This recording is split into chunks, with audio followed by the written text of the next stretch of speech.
Welcome to the For You podcast. I'm your host, Brittany Broski. For some reason, TikTok keeps inviting me back.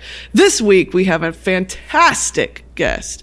Cole Walliser, you've seen him, you know him, he is on TikTok everywhere, but he's got a super secret past that we would love to talk about. Been in the industry for a long time, has a lot of stories to share, I'm sure. Thank you for joining us, Cole.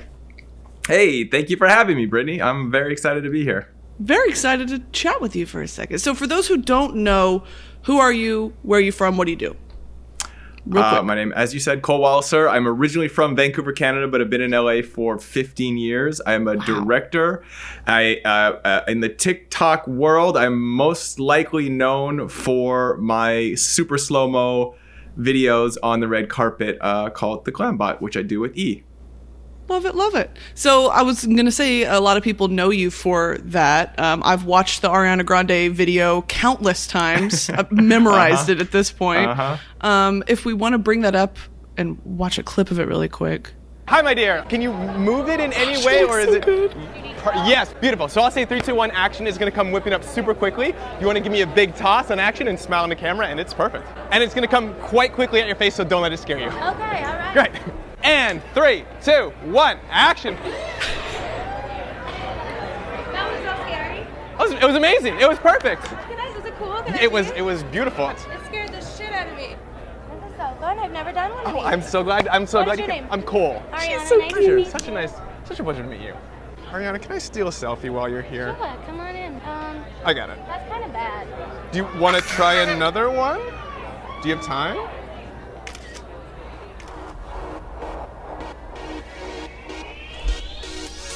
Stop!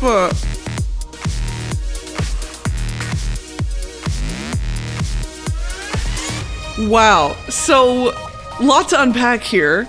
Can you walk us through? I'm sure you've explained Glambot so many times, but for our benefit, could you explain how high quality is that camera? What goes into that? Like all the lighting, I'm sure, is intense. Like, explain. Yeah. I mean, we're shooting, so it shoots at 1,000 frames a second, and then we play back at 24 frames a second. So it slows it down like an insane amount.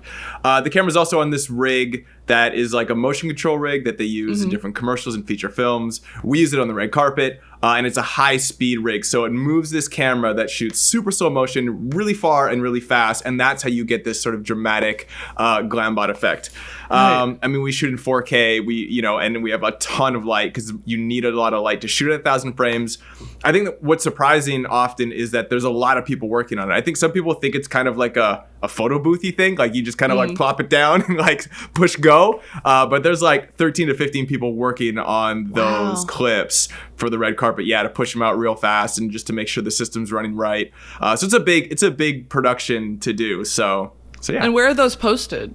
Like as soon as it's done? They're all posted. It's for E's Live from the Red Carpet show, and they go on E News' social, and then E's website, and in their actual live from the Red Carpet shows. So they go all over through E. Yeah. So how do you even book a gig like this? You partially created this, right?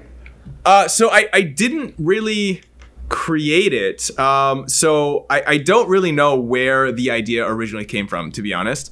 I know that some executives at E, like this technology has been used in like food commercials for a long time, where you see like a taco breaking, like super slow-mo pour, and the camera's like whipping around in slow-mo. Like that's where they originally started. A couple beauty commercials used it. I know a commercial with Selena Gomez for Pantene used the technology on Selena. This is my assumption. Someone at E saw that, and it was like a very beautiful moment in that commercial, and they said, oh, we should do that for the red carpet. They hired a crew, they did a bunch of tests, and when they decided that they wanted to do it, they needed a director, and then that's sort of where I came in. Beautiful. Well, that is a perfect segue into, I have so many questions for you about your history, who you've worked with, what you've done. What a successful career you have under your belt. Congrats, first of all. Yeah, it's been quite the adventure. For sure. And I want to get into how TikTok has kind of worked into that, because I'm sure it's played a part. For those that don't know, you've worked with incredibly famous talent, Miley Cyrus, Pink, Katy Perry, directing music videos, live stage performances, or tour visuals more so, Yes. right? Yep. Yes. I'm like, Cole's choreographing everything. You got it. Choreographing everything. So how do you even get involved with artists of that magnitude? I mean, it was all like incremental steps. I mean, I moved to LA before social was a thing, 2006, really. Yeah. And so it was like, you know, I wanted to be a director. I was like, you have to move to LA. I think the climate has changed immensely since then, obviously. But at the time, I was like, your option, you want to direct something, you gotta go to LA. So I moved to LA 2006 to be a director, and it was just like incremental things. I know a bunch of dancers, and so I fell in with the dance community, shooting dance videos and stuff way back in the day. And they started dancing for different artists, and it just sort of like tiny little things at a time.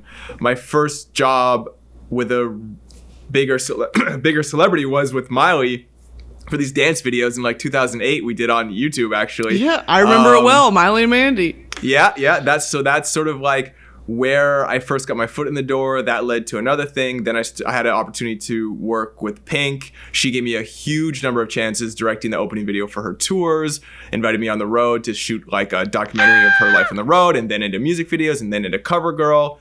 And all that stuff led to other female pop star stuff. So me directing stuff for Katy Perry and Tinashe and Cher and a whole bunch of other people. Wow. And all of that experience led to me getting the Glambot job in 2016. So when I started directing that, it was like something I'd never done before. Because even on like a CoverGirl shoot with like Katy Perry or whoever, you know, we shot Sofia Vergara, it's like you get like 15, 20, 30 minutes. And if you need to do it again, you can do it again, usually, even though the time is really crunched. But on a Glambot, it's like you have one shot to nail it. You know what I mean? Yeah. So, and you're doing it over and over and over and over again, and you have to get every person that comes through. So it's this weird hybrid of like this live thing with your sort of directing skills. Yeah. It's definitely a skill I honed over the years. At first, it was like terrifying. You know what I mean? Yeah. Because the Well, pressure and was that on. piece- But now I'm like, I got it. And that piece of equipment is huge, right? Like on the carpet, it's huge. It's huge, and you can get seriously injured by it. It's a massive piece. swinging around. It's huge, and it's flying through the air, and it's way stronger than you are. We do it very safely, you know, but there's always this risk. There's this giant contraption moving around really fast Sure. and super heavy. So, you know, there's things that we have in place to make sure that nobody is getting injured, and thank goodness, knock on wood, nobody has gotten injured. But people have been kind of bumped, and there's been some close calls, you know. Crazy. So yeah. You never think of what's happening behind the red carpet. There's so much prep that goes into an event like that on, you know, your end or on all of the media's end and all that.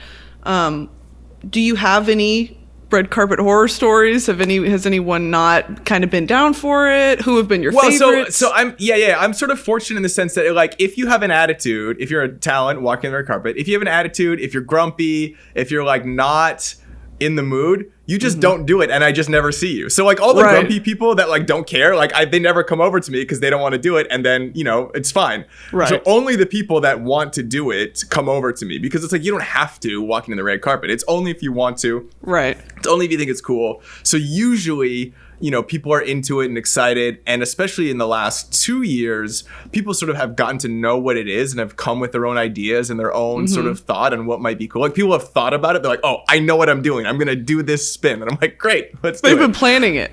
Oh, totally. Yeah. Because the world is so based around social now. You know what I mean? Absolutely. Like people see it. Like Ariana Grande posted me scaring her with the Glambot and posted her Glambot, and it's like every other celebrity follows her. Like so it's like they know who they watch what she's doing, and they're like, oh, I know Ariana Grande did that thing, I want to also do that thing.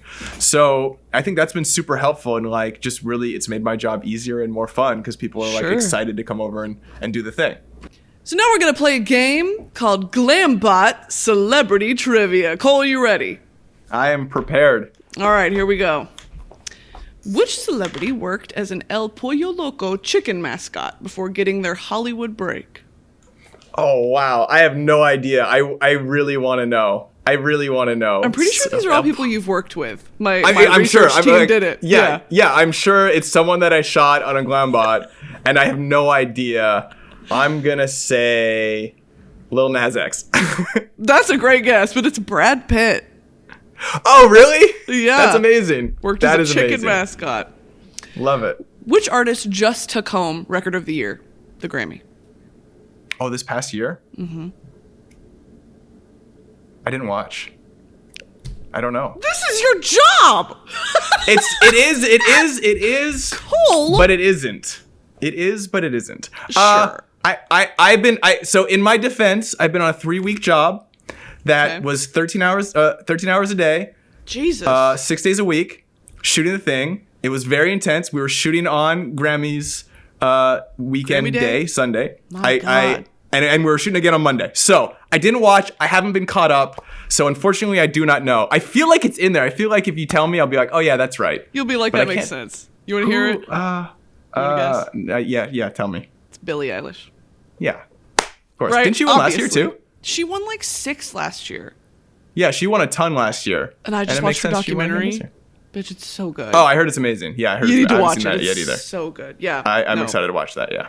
Okay, this Grammy/Oscar winning singer-actress got her name from a Queen song. Got her name from a Queen song. This Grammy. Read me the question again. They've won an Oscar and a Grammy. And Oscar winning singer and actress, one of the most famous women in the world, got her name from a Queen song. I feel like I should know this. I feel like I should know all of these. I'm just trying to think of people that have weird names, but that have shot. I don't know.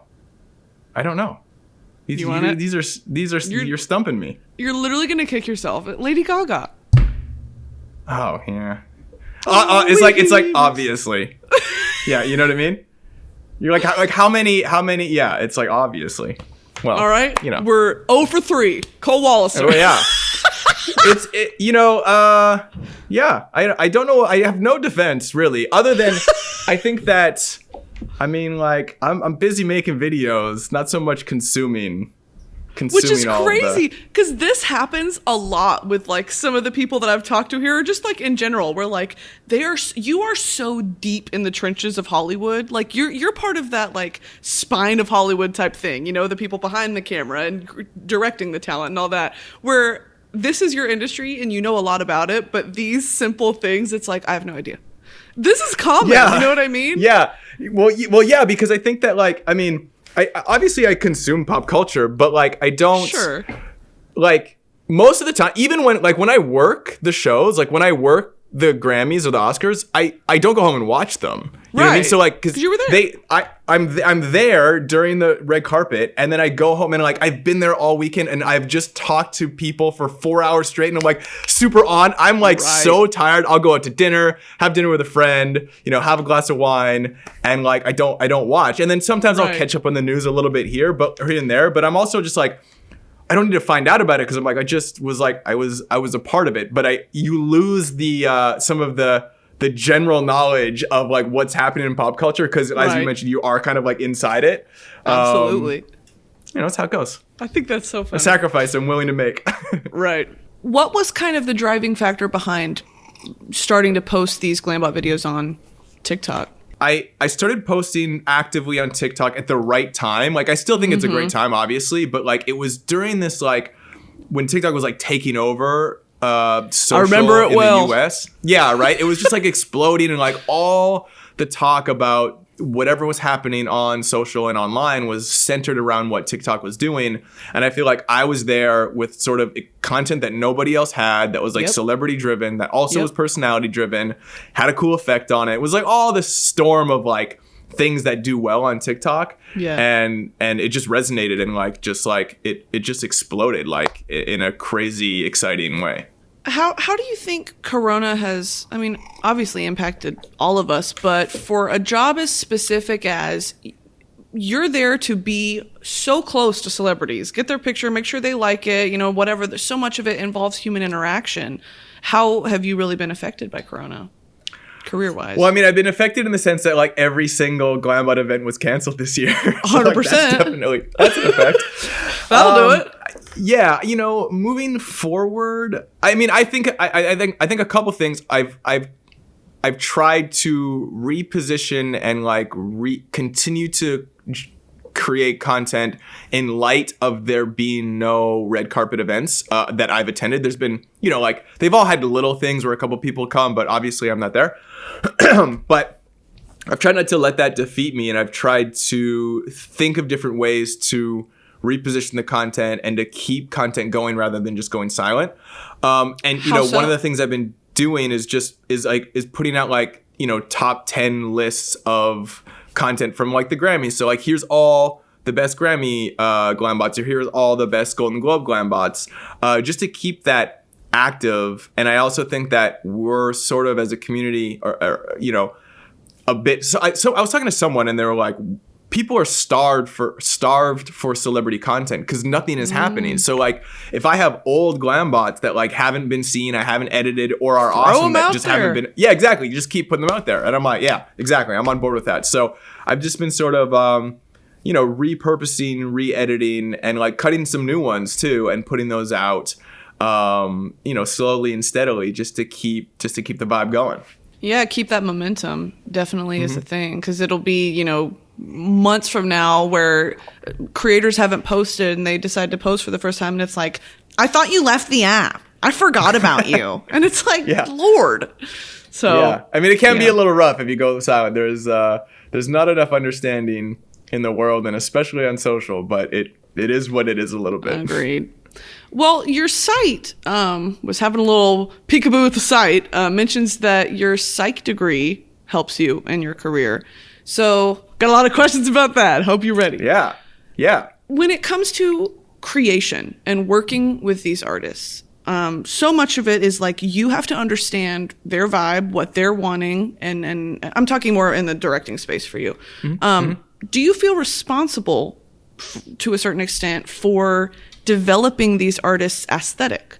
Because so much of like music videos and live shows and all that like wraps up into who these people are. So how much of that is the director and how much of that is the artist being like, I'm not doing that, absolutely not?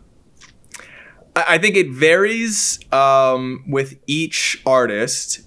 Sometimes I have a ton of liberty, and sometimes it's a very controlled thing. They have a very specific vision, and I'm there to realize it and make it come to life. I've had both experiences where it's like, I remember I came up with these, I had these ideas for music videos for Pink in, oh geez, I don't remember what year it was, a number of years ago, where it was all part of this like Funhouse Carnival idea. Yeah. And so the tour manager and the manager and her gave me like four one-line descriptions of like, okay, she's a circus leader, she's a bearded lady, she's a tall woman that falls in love with a tiny man, and there's a thing on the beach or whatever. And so I went back and I was like, okay, I got these one-liners. I wrote these whole ideas of like these stories for each video, and I sent it off to like management, and I heard nothing. And I was like, do they hate them? And then I like reached out again, and they're like, yeah, no, these are good, but like we're gonna do them. And I was like, really? Like there's no notes? Like just whatever random things I had in my head, like you guys are just gonna do? And so it was actually at that point where I realized that it's not so much like I had a responsibility, though in hindsight, I guess I did, but I just sort of realized that like, oh, I'm affecting the public perception of this artist and like what this person's doing and how they're represented. Like people are looking at my work with them as an indication of like who they are and like what they represent. So I guess inherently the second part of that thought is like, oh, I do have a responsibility to represent this person right, make sure like their message and their messaging is like in alignment with their values as who they are as an artist and a creator themselves. Right. So yeah, I do feel that there is a responsibility there, and it is, you know, I try not to feel the pressure going into a project, but you know, like I'm making content that is the thing that people are going to see.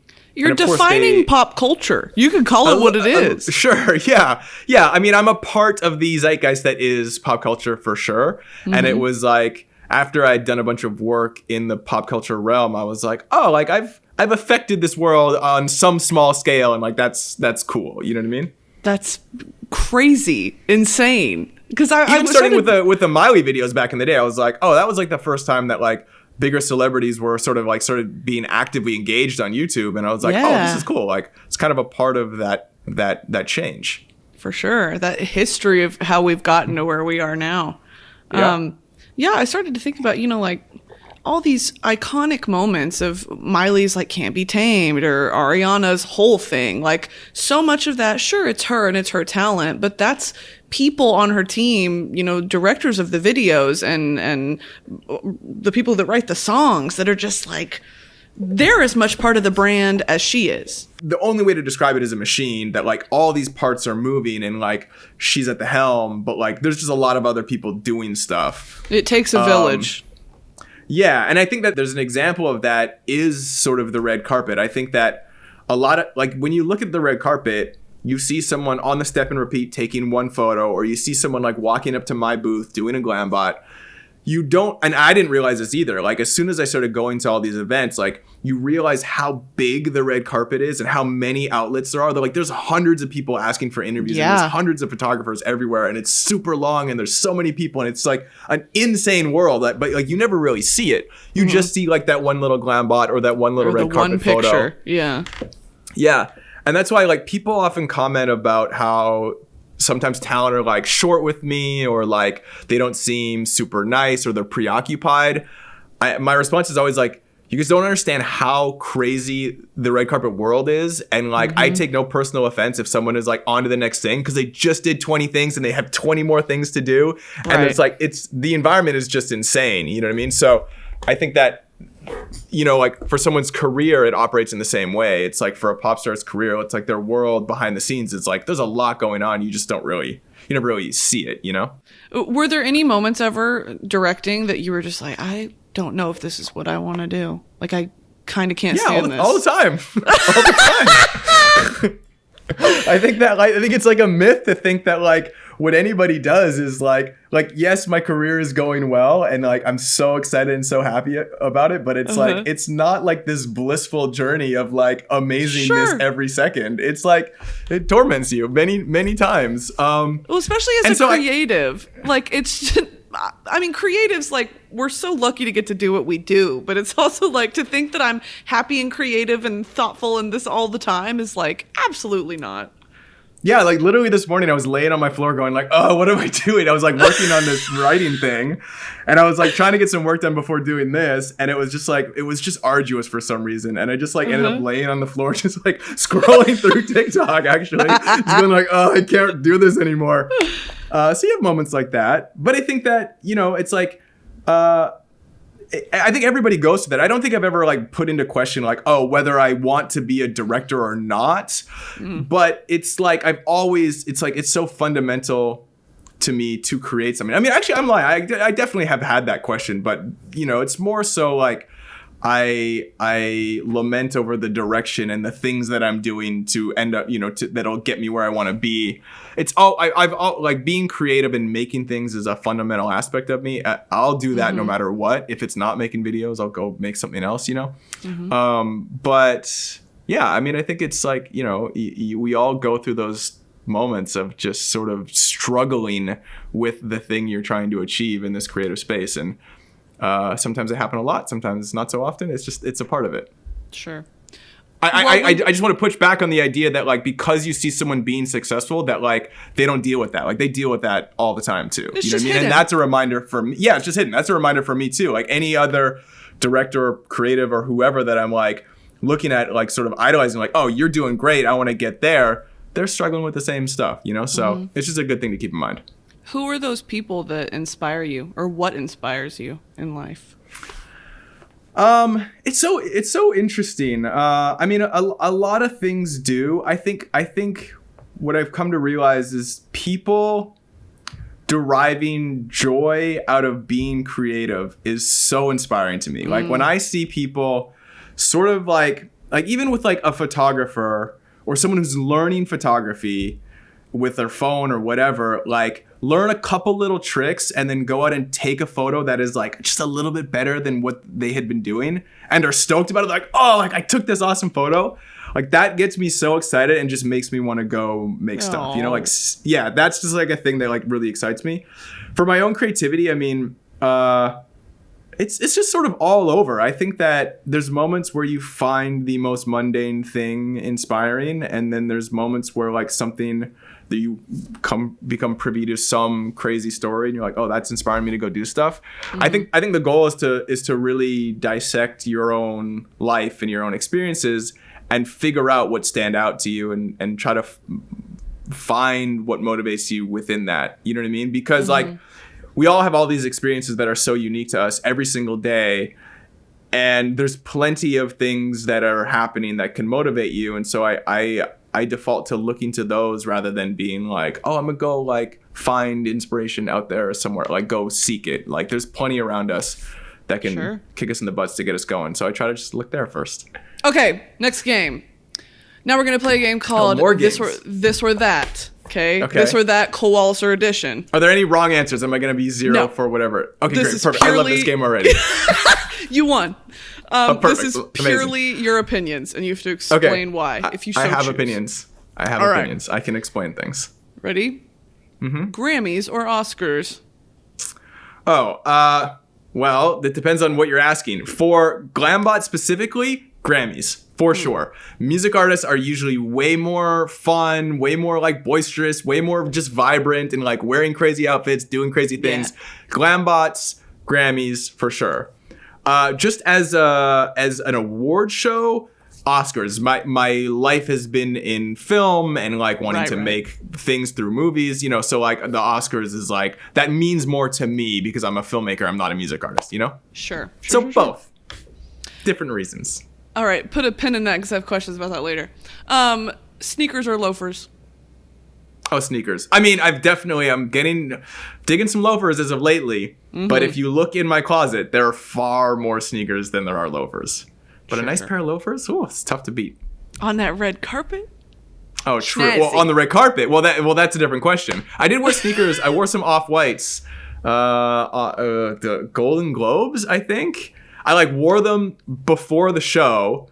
Like Golden Globes is very strict on like your attire. Like you have to be like full black tux and like polished shoes kind of a thing. And the shoes I had like hurt my feet. So I basically was wearing these like Air Max Off-Whites prior to like starting the red carpet. And then we just started shooting and I was just like, nobody's telling me to change my shoes. I know I look a little silly, but I was like, my feet are going to hurt if I wear those other shoes. So I'm just going to rock these sneakers. Sure. It was great. No, don't let anybody clock you. Exactly. California girls or hot and cold? Oh. Hot and cold. Right? Hot and cold. Yeah. I'm saying. What a moment in time. Totally. I think, yeah, hot and cold for sure. No explanation needed. All right, next one. Man bun or hair down? Well, again, this is like time spent or enjoyment of doing so. I guess it also applies to the sneakers, right? Like more sneakers or like more, I probably enjoy wearing loafers more because it's a nicer thing and I'm usually doing something more fun. Same thing with hair.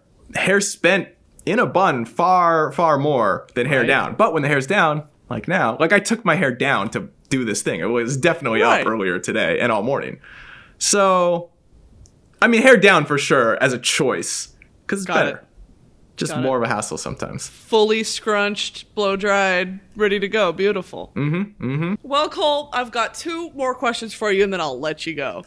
All right.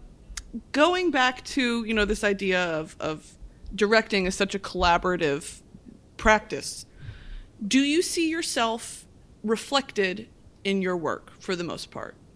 Like if you were a bystander and you were watching a music video or any other form of content that you might create, would you look at that and say, that has the Cole sparkle? Well, yes and no. Like when you frame it like that, it's a harder thing to say yes to. You know what I mean? Like, it's identifiable. Like, that's Cole's work. I mean, save for the technical aspects of a Glambot where you're like, that's that Cole guy that does that, because that's just so specific. But like my other work, it's a harder proposition to look at all my other work and go, yes, that actually has Cole's stamp of approval. But I will say this. If every single job I've done in the past was done by somebody else, they would most definitely be different in certain ways. Maybe better, maybe worse. But I think that like I inherently put my own spin on things in a way that would be different than anybody else doing them. And so in that regard, yes, I think they do. Whether or not that is enough to stand out amongst all other work to be identifiable is a question that I cannot answer. Only time will tell. We'll if you look never back know. at my videos. Yep. Well, love that. I think that's always interesting to ask artists. You know, do you feel that you're reflected in your work, or is your work separate from you? No. I mean, like, so to answer that question, like, I absolutely feel like I am reflected in my work for sure. I don't see how I can create and not do that. You know what I mean? Your voice not be part of it. Yeah, that's the only thing I know. And if what I'm making is truly a creative endeavor, there's no version of it not having a part of me in there, you know? Love that answer. Very true. Yeah. All right, Cole, before we wrap up, what is some of the best advice you have received in life? In general, could be about anything. What's the best advice that you'd love to share with us today? I'm trying to think. It's a hard question. Yeah, because there's not really like a moment where like someone like said a thing to me and like set me on a path.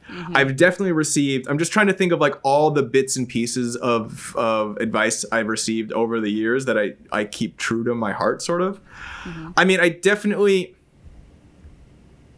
I don't know where I learned this, or if someone told me this, or it's just something I figured out. But I think that by and large, a lot of people don't pursue their dreams, fail, don't succeed because of on their own accord. Like, they get in their own way. 50% or more of the time, people fail because they don't try, they half-ass, they give up too early. And so I sort of like made a commitment. I was like, well, if I don't succeed, it's not going to be because of that. You know what I mean? Well, Cole, thank you so much for joining us. For those who don't follow you already. Oh, wait. Can I go back? I Yes, do let's go remember a pivotal piece of advice. It was Conan O'Brien when he finished his talk show on NBC, the Late Show, the Tonight Show. He was the host on NBC for like a hot minute, and they ended up canceling him. Like, he took over for Jay Leno, and on this last show, he was super emotional, and he said, if you work hard and you're a nice person, great things will happen to you in life. And that is 100% true. Period, Coco. Yeah. I love that.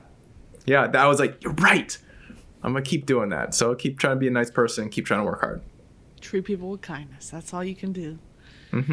Well, thank you so much again for joining us. What are your handles where we can follow you on all your socials? Go ahead and give us any plugs. Everything is my full name, at Cole Walliser on everywhere.